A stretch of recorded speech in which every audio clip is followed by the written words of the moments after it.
All right, welcome back to the CoachSpeak podcast. I'm joined today by Fort Wayne Snider head coach Jeremy Rauch. Coach Rauch, how are you, sir? I'm doing well. How are you? Good, man. Did you have a wild night last night? I mean, you look like a party animal, coach. No, maybe back, 10 years ago, but no, we did the hang out with the fam and did some minute to win it type games and did some party poppers and that type of stuff. And I bet we were all asleep by about 12:20. Well, I got to admit, I didn't even make it to midnight. I just, Okay. I've seen those 39 times. I've seen what happened. I know it's going to happen. So, Yeah, pretty much. true.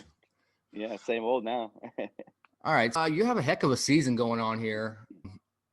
You're 5-2, but you're really like 11 points away from being undefeated. You have 2 losses in overtime to 2 very good teams, South Bend Riley and Leo. Yeah. Mm-hmm.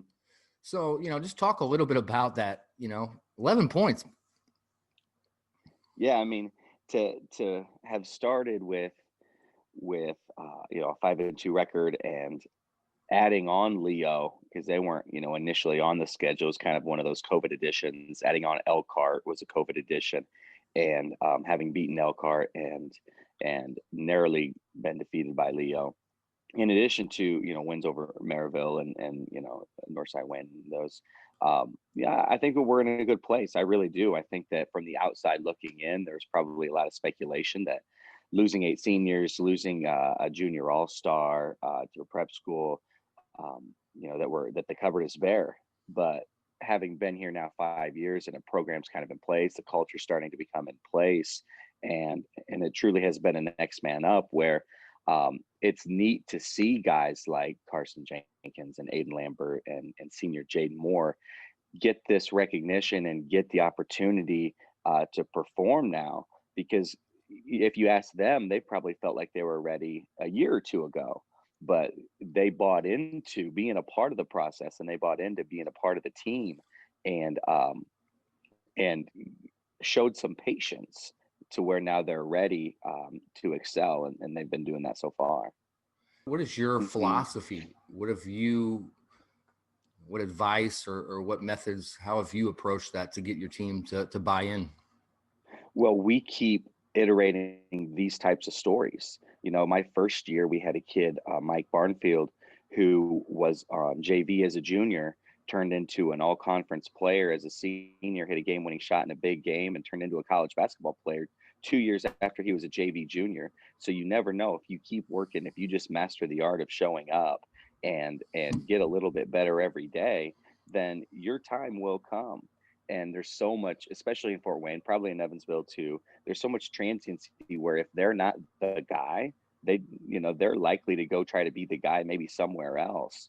But to get them to buy into what we're doing as a program and commit to something bigger than themselves, and to communicate that process with not only the players but the people in their village has been important. And we've got great parents. I think that's a big part of it. We've got really good supportive parents that see kind of the vision, that understand their role, understand their son's role within the program, and are willing to kind of accept that role.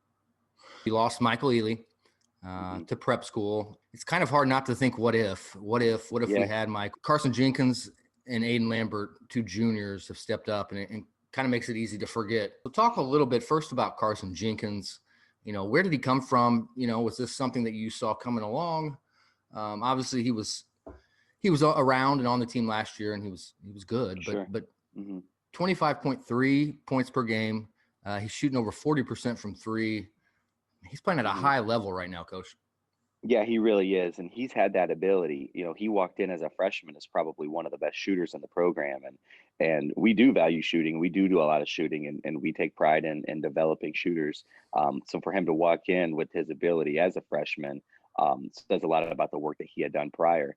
And he just continued to get better, and he's continued to mature. And that maturity has happened physically. It's interesting to see him. He went to a couple team camps with us as a freshman, and he's just a real little guy, and he's hit the weight room, and he's bought into that.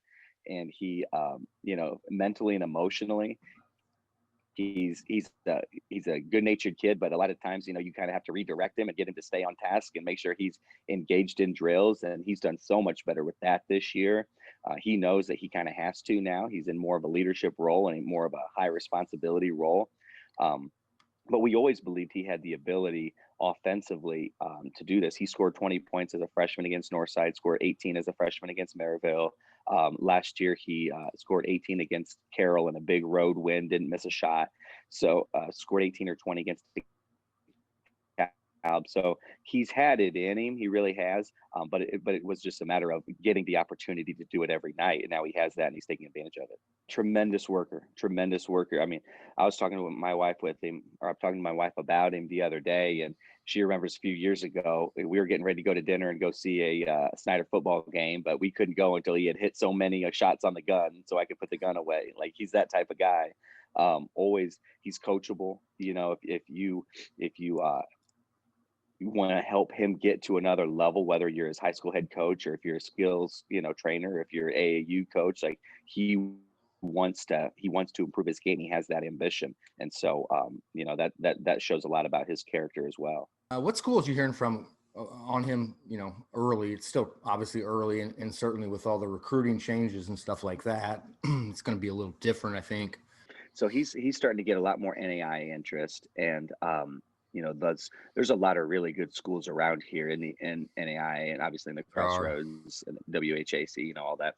So that potentially could be his level. I think a lot of coaches that are watching him now can see him playing at that level. And Carson is mature enough to say, he wants to make sure he goes to the right fit. And, he's not necessarily looking for level, or it doesn't necessarily have to be a D1. Of course, everybody would love, to play a D1 in a arena of 17,000 people, but it really is about fit, and he's mature enough to understand that. And so that's where he's at now. He's gotten the NAI local interest is really starting to pick up, especially with the way he shot the ball lately. And but the nice thing too is, he's just kind of committed to winning the day and being better and not being so caught up in that. We try to help them with promoting them, and we try to, obviously talk to coaches and all that type of stuff, but we also say, what's good for us is good for you. And if you can find ways to impact winning, with college coaches, this is truly their livelihood. They want to see that first and foremost.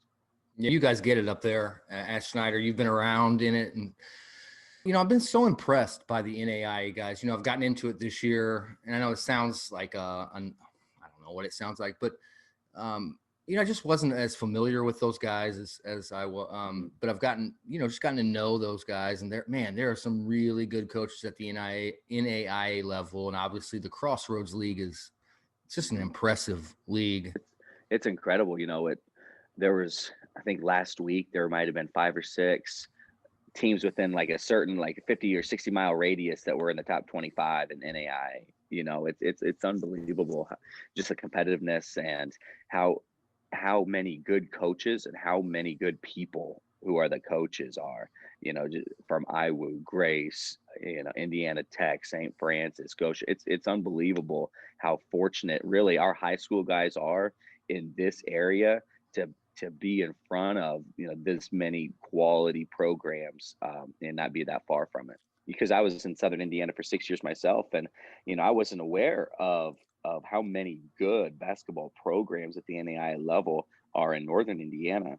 And, it's a blessing that these guys have that it's really not that far. It's a day trip for a lot of these coaches if they want to see a game or if they want to see a practice. You make a great point on that.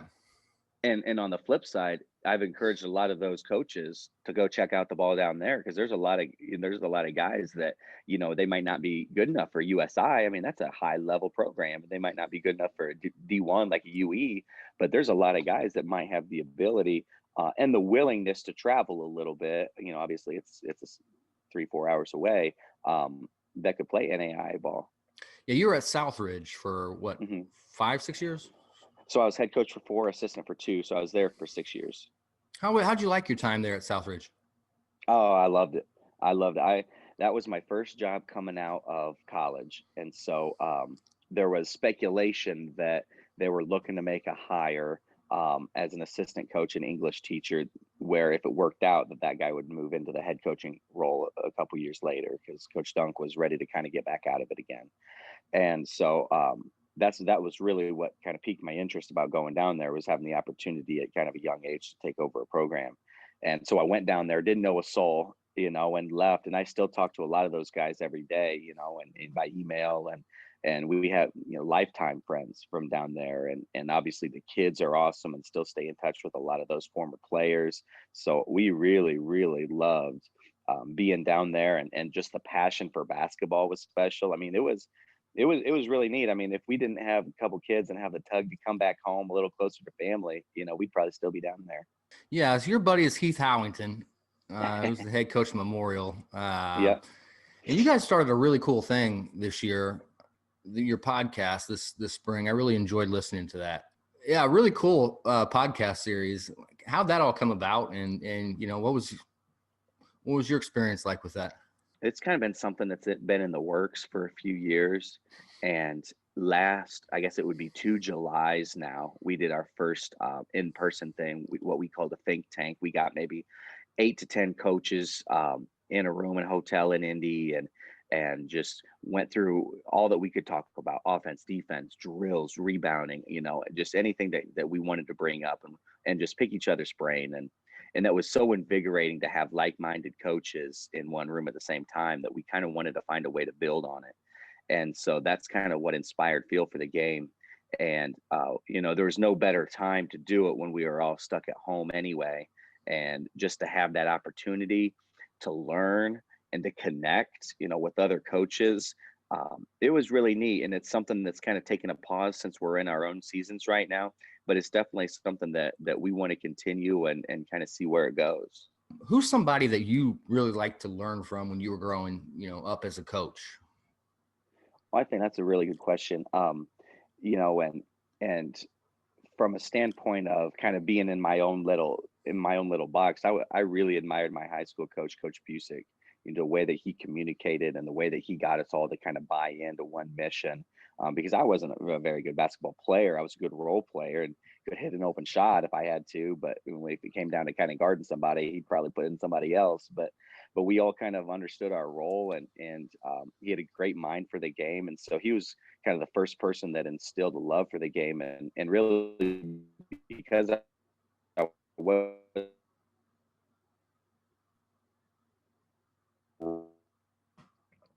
play, we have he and be a part of his of the game, made me kind of fall in love with in basketball leadership.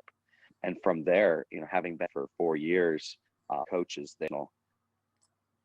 I think now with Dusty May at Florida Atlantic, Dane Fife was at IPFW, and I worked with those guys, and they weren't head coaches at IU, obviously, but I went through 2 head coaches at IU, and I think 9 other coaches that were on staff were head coaches at some point or are head coaches now. So just to work with those guys on a daily basis, Coach Senderoff, who's now at Kent State, Kerry Rupp, who's at Oregon State, was a head coach in Louisiana for a few years. I mean, just to learn from those guys. But ultimately, I can't say enough about my time with Coach Sampson. I had 1 year with him, and he really validated my thoughts on what a basketball practice should look like, and what running a program should look like. And I know he got in trouble, and I'm not here to kind of talk about all that, but for me personally, and the way he was able to build relationships, it was really valuable to be on his staff for 1 year. That's a really frustrating era for IU fans, because I think they knew they had their right coach. I can only imagine what you learned from him. You said, you talked about practice. What's something else maybe that you learned from him? Because I know being around those guys like that, they just have interesting ways about them. Yeah. And I think ultimately it's kind of just the idea of being authentic, just be in who I would be as kind of an authentic coach parallels Coach Sampson. Because Coach Davis was a really good coach too, and he's having success everywhere he goes as well. So seeing just the difference between the two, for example, Coach Davis would enable and empower his assistant coaches a lot to run practice, to run drills, and he would kind of take a backseat a lot. and which is fine, but that's not necessarily my personality. And when Coach Sampson came in, it definitely wasn't his personality. Like you knew who ran that room, who ran that gym. It was his practice. It was his program. It was his vision, and everybody had to be a part of that, or else they just wouldn't fit. And once everybody got on board, he would take them to places that they'd never been before, and that was neat to watch.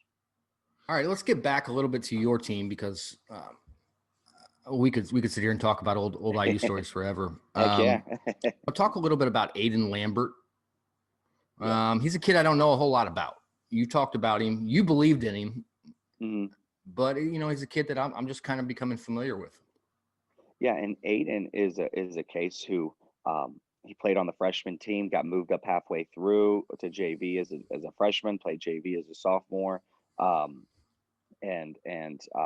sorry, potentially played JV as a sophomore, but we kind of believed in them right from the start and said, you are good enough to be in our rotation if you really work, and that's how he's really grown and matured. Is he's a gym rat too. If he's not with us, he's at the Y, working out or getting shots up, or he just loves the game and is continue to improve. Aiden is one of those who the game comes easy to him. He understands the game. He's a willing passer. If he has a shot, he's gonna shoot it. But if he doesn't, he's gonna next it every time. He'll pass it to the open man. He understands the game in that way and has no selfishness at all. He's a no nonsense kind of kid. So getting back a little bit to your team, Aiden Lambert is a player, a junior, who I'm just starting to become familiar with. He's averaging over 20 points a game. I think he's like at 20.2, shooting 60% from three, 6 of 10, coach. Why don't you let him shoot more? Yeah, exactly.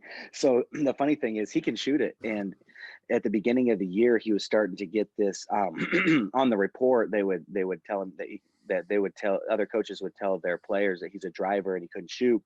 And at the time, that was partially true because he had sprained his wrist. And so he wasn't comfortable shooting, but obviously he brought so much to us that we couldn't have him not on the floor, and he wasn't going to not play. So he really focused a lot more on driving. And then over the last couple of weeks, he's really felt a lot better and was willing to take some of those shots, and he can shoot it. I mean, he's like I said, we kind of take pride in our shooting anyway. And he's one of those that can definitely get hot. But the other thing is he doesn't take bad shots. He's unselfish. If he's not open, he's not going to shoot it.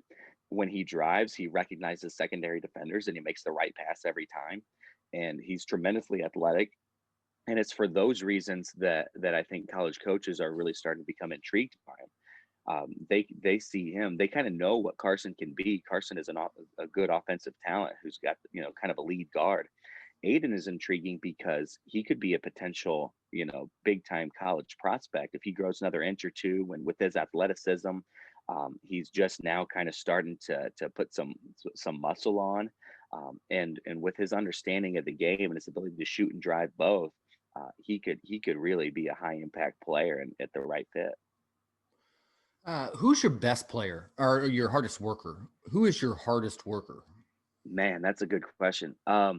We've got a lot. I don't know if I would do just to talking about just one guy. Grant Brown is a really hard worker on the court, in the season, out of the season, has transformed his game.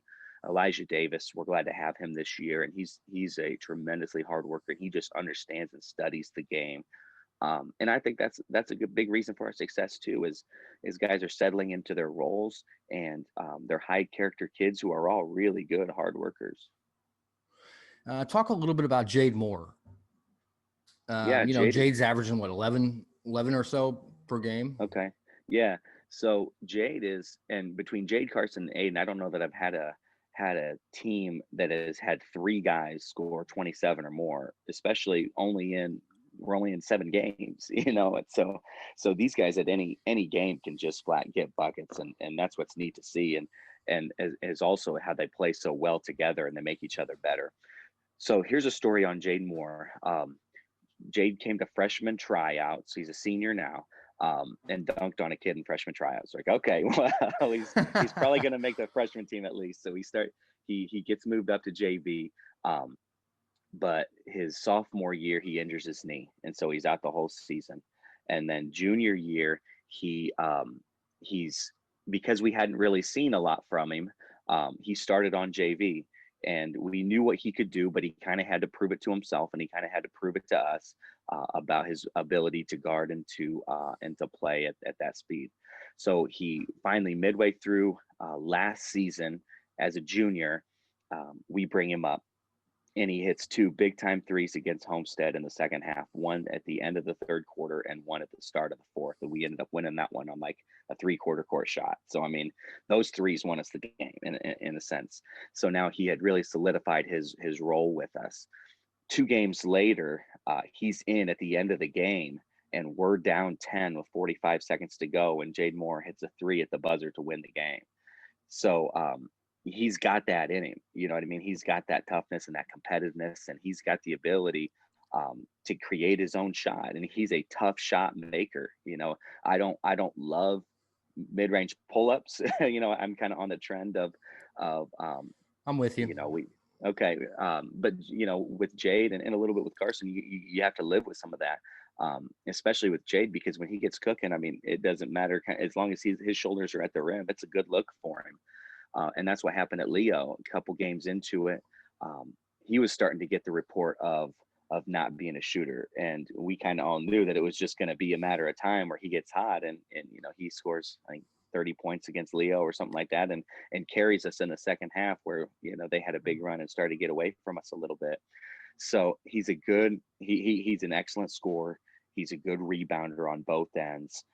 I thought he did an exceptional job on Blake Wesley in the second half, and he kind of took it on his own to take on that challenge and say, no, I'm going to guard him, and locked him up in the last possession of fourth quarter to force overtime. And so he has that ability in him too. So he's a huge part of the success that we have, and hopefully the more success that we're going to have. Who are you hearing from on him? Nobody, actually. You know, it's so tricky, and you know this probably better than anybody I talk to, about how prospects right now are just not getting a whole lot of love, especially the 2021s. You know what I mean? Yeah, everybody gets their year back. So the high school, over the next year or two, high school kids as college prospects are going to be undervalued, and I think he's caught up in the middle of that right now. Yeah, it's starting to really annoy me. I mean, I'm trying not to be. I mean, I don't have a dog in the fight, right? But I mean, Yeah. you know, I do. These high school kids, they, you know, they mean a little something to me. And so it's just kind of frustrating to me. I feel like the NCAA is bending over backwards to help the college kids, you know. Why give an extra year of eligibility? They're getting a season, you know. Is it because they don't have fans? I mean, that's right. That's weak. I don't get that either. So where do you think Jade could play at? Where's some, you know, if you're a college coach out there listening to this, who's somebody that should get in contact with Coach Rauch? Well, I think that the right fit for Jade right now is probably like a JUCO, you know, because going that route is probably a good opportunity. The right post grad could be a good opportunity too, but it would have to be the right one. But just the fact that NAIAs don't seem to be looking into 2021s right now, I think a good JUCO, and that's who we're starting to send our film out to, would be able to let him continue to grow and develop. And then when other schools are looking at some of these guys that are 2 years into college, you know, he would be ready. And so I think if college basketball is a goal for Jade, which it is, you know, we're going to try to attack more of that route. 6'2", was he about 6'2"? Yeah, 6'2", 6'3". Yep. Excellent jumper, strong, good defender. He's a wing player, but for us, you know, he's basically our center. I mean, we go 5 guards, and so he's strong, he's tough inside, and obviously he's a mismatch on the other end, because a lot of teams have a hard time keeping up with, you know, our 5-out offense. So you got New Haven coming up, January 5th? That's on Tuesday. Yep. Our non-conference is brutal, you know, between Maryville and Elkhart, and now looking forward, from now forward, it has to do with a lot of bigs. You know, New Haven's best player, I think, is Latham. You know, he's a nice big body who's strong in the post. Blackhawk Christian, obviously, with a good big. Cathedral, Lawrence North. I mean, our non-conference is tough, and it's filled with good bigs. So, we've been working recently, not just because it's something it's a weakness of ours is guarding inside. We don't have a whole lot of size, but it's also a strength of the teams coming up. So I think that we can exploit maybe some mismatch issues on the offensive end, but we're going to have to mitigate some post play somehow. And it first starts with New Haven. It'll be a good test to kind of see where we're at. What kind of rebounding team are you? So we try to make rebounding as our identity, and that's straight from Coach Sampson. We use a rebounding bubble that covers the rim in practice almost every day. And that's from Coach Sampson. And one of the cool things we do with it is if you get 10 rebounds in a varsity game, you get to sign the bubble. So that's like the bubble is the symbol of toughness and rebounding, So we've got guys that are signing the bubble. We take it to our games, our road games. We take it to sectional championship game last year. And so rebounding is such a critical part of what we do. With that said, we've been out rebounded already a couple times this year, and it does have something to do with our size, but if we can continue to fight for rebounding position and fight for toughness, the other thing it has to do with is when you're defensive rebounding, you're probably not getting beat on penetration. You're not getting it put into rotations. When you get put into rotations, then you give up rebounding position. So once we figured out how to keep the ball in front better, keep the ball out of the paint better, rotate less, now our rebounding is starting to go up. Great point. Excellent point. If I'm playing for Coach Rauch, what are some rules? What do I got to do to play for Coach Rauch? Well, you got to rebound down. That's a big thing. Our guards got to rebound.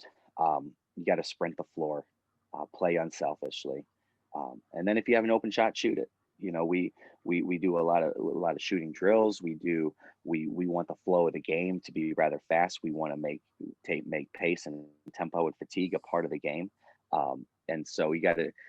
We find ourselves saying catch with a plan a lot, like know what you're going to do it before the ball gets there, shoot it, drive it, move it, and keep the ball moving. And it's really not difficult. We don't have a lot of plays. We just try to play and play for each other.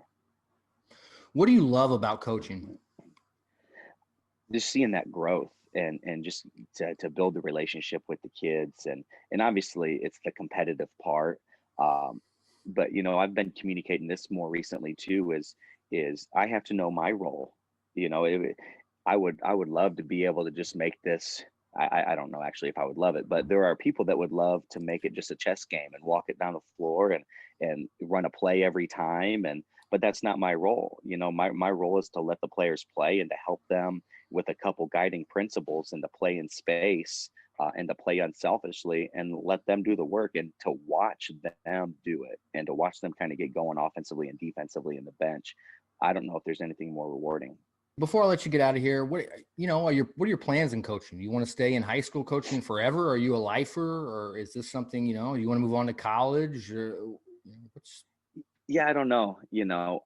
It comes and goes. Sometimes at the beginning of my coaching career, I guess, coaching in college was definitely a goal, and it's not a goal for sure, because I think anybody that's competitive would want to have the ambition to coach at the highest level, just like playing at the highest level. So it's definitely there, but at the same time, our quality of life right now is awesome. I mean, I love teaching and coaching at Snider. I love the kids. We're around family. My wife's got a great job. And so it's not a question mark. You start going to college, and now you're traveling a lot, and it's a big question mark. So it's definitely not something that I would say no to at the right situation, but it would have to be something that's really special, because I think I'm at a place that's really special. You're a young guy. What are you, 35 maybe? I'm 35. Yep, I'm 35. Yeah, I don't feel young anymore. This is year 11 coaching, so I'm getting up there. That's what happens when you get into it early, Coach. I suppose. You read a lot of books this year. Yeah. Man, I was impressed. What was your favorite book? It might have been Catching Confetti, honestly. I was in Southern Indiana, actually, at French Lick at the HBCA, and a coach from Ohio, something Christian, had recommended it, and it was Brett Burchard, who had played at Taylor University, actually wrote it, and he's helping out with the Suns now. And it's really, really good. But a lot of the ones that I read this year were good, and a lot of it had to do with being in quarantine.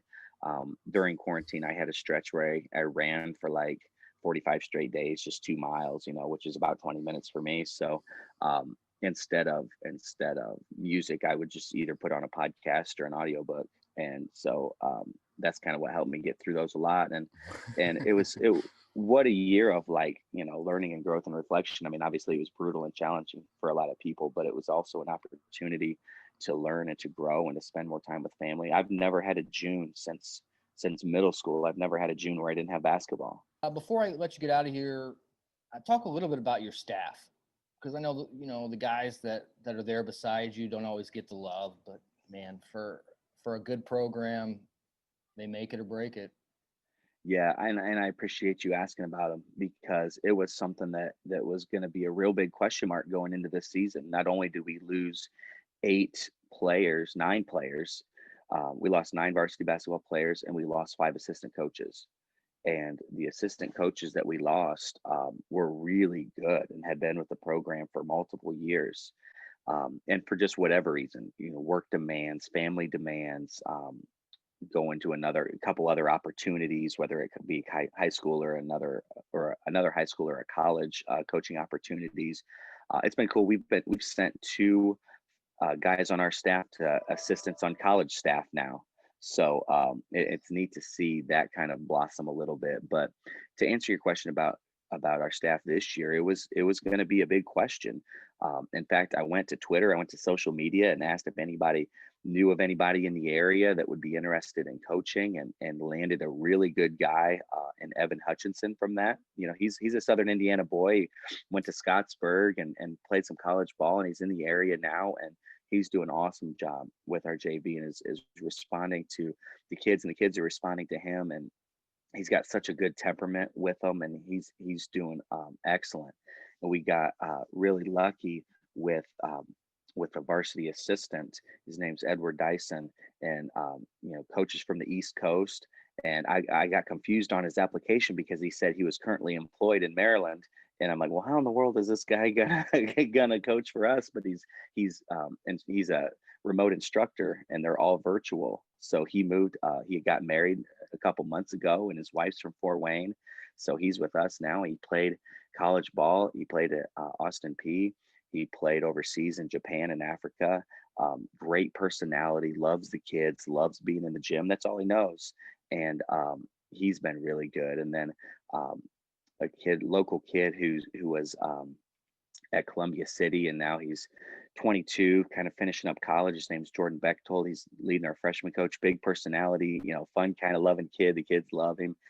He's doing a great job, and I'd be remiss if I leave out the only coach who's been with me the whole time now since I've been at Snider. His name's Kyle Dager, and I moved him up from JV to a varsity assistant now, and he knows exactly what we want. If the guys have a question and they don't really want to come to me with it, they're going to Coach Dager. Like, what's Coach thinking about this? And he knows, and we talk all the time, and he's having that consistency has been so important as we're getting new kids and we're getting new coaches. So to have at least one mainstay coach has been so vital as we kind of evolve and turn the page into a new team. You got it rolling there, Coach. Fort Wayne Snider is, I don't know if you call them up and coming. You've kind of been there, but it takes a little while to get established. And certainly in Fort Wayne, you got good basketball up there. There's a lot of really good teams. Best of we're luck excited. to you. Yeah, best of luck to you. Is there anything else you want to add before I let you get out of here? I really do appreciate you taking time on New Year's Day to talk to us. Yeah, anytime. And no, I just want to thank you for giving these players and giving our programs a platform to be featured statewide. I'm excited to see. I saw the list of all the coaches you're going to be talking to, and what a way to kind of connect high school coaches across the state and to learn about the kids and learn about the programs. Every program has their own story, and it's neat to see and to hear what these other stories are, and how we can take maybe some pieces from other programs and maybe apply it to ours. So I just want to thank you and acknowledge you for the work that you're doing as well. Oh, I appreciate it. No, I've learned every time I talk to a coach, I learn something, and it's kind of embarrassing to think how into basketball I am, right? But they were like, so many teams and so many players and coaches that I just wasn't familiar with. And it was kind of embarrassing, like, wow, but it's not, I thought about it, it's not really my fault. There's somebody's got to be out there to try to educate, to bring it all together or whatever. So that's, Yeah. that's Well, kind the of our undertaking role. that you're on, I mean, the fact that you're trying to grow and connect coaches from all over the state versus just kind of staying in one, locale is really interesting, and that's why you're a great follow, because you're communicating kids from all corners of the state, and really the only media platform that's doing that right now. I really tried, black, brown, green, purple, north, south, east, west. Hey, Yeah. Yeah. we try to cover everybody because I love it. everybody deserves it. And man, it's just some really good basketball. Coach has 3 really good ones. Check out Jade Moore, senior, 6'2". Nobody's checking him out. Nobody's really looking at him right now. And of course, Carson Jenkins. That's your big scorer and NAIA level guy. Could be like an all Crossroads conference kind of guy. I mean, he shoots and scores it. And then Aiden Lambert is certainly an interesting prospect that I think a lot of D2, D1 coaches should at least, jot that name down. Aiden Lambert, just a really good lead guard. I appreciate you. All right, Coach. We'll talk to you soon. That is Fort Wayne Snider head coach Jeremy Rauch. And we will return on the CoachSpeak podcast. I'm Nick Baumgart, bombhoops.com.